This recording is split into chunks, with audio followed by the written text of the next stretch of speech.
You ask Tiger to solve. This deals with linear equations with one unknown. The final result is c equals -1. Let's solve it step by step. Simplify the expression. Simplify the arithmetic.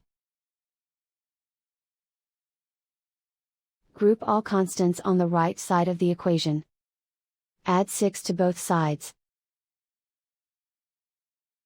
Simplify the arithmetic.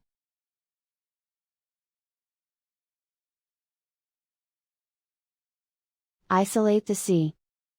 Divide both sides by -22. Cancel out the negatives. Simplify the fraction.